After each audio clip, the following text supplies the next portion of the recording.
શામળાજીમાં મેશ્વો ડેમની protection wall તૂટી છે। ભારે વરસાદ બાદ ડેમની પ્રોટેક્શન વોલ તૂટી છે। પ્રોટેક્શન વોલની ગુણવત્તા સામે અનેક સવાલ ઊભા થઈ રહ્યા છે કે આખરે કઈ ગુણવત્તાની આ પ્રોટેક્શન વોલ બનાવવામાં આવી છે। આરસીસી કે સળિયા વગર જ કામગીરી થયાનો આક્ષેપ કરવામાં આવી રહ્યો છે। વોલ તૂટ્યા બાદ માત્ર માટીથી જ પુરાણ કરતા તેના લોકોમાં રોષ છે। ડેમ કિનારેથી દરરોજ 40 ગામના લોકોની અવરજવર થાય છે, પણ અહીંયા પ્રોટેક્શન વોલ તૂટી પડી છે।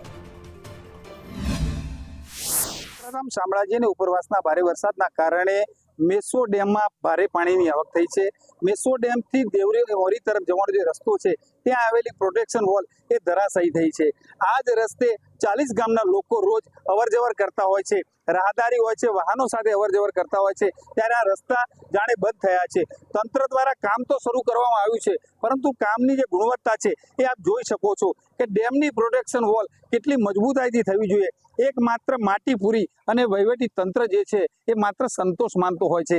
આ જગ્યા ઉપર ફરીથી એસટી બસ અથવા ટ્રક કોઈ જો ભારે વાહન નીકળે તો આ તરફ નમી ડેમમાં પડી જવાની પૂરેપૂરી સંભાવના છે। ત્યારે આ પ્રકારે જ્યારે હલકી ગુણવત્તાવાળા કામ તંત્ર દ્વારા થતા હોય છે ત્યારે આ પ્રકારની ઘટનાઓ સામે આવતી હોય છે। ત્યારે તંત્ર જાગૃત થાય અને આ જે હલકી ગુણવત્તાવાળા કામ છે એ સારા કામ કરે અને આ જે રસ્તો છે એ પૂર્વવત કરે એવી સ્થાનિક લોકોની માંગ રહેલી છે।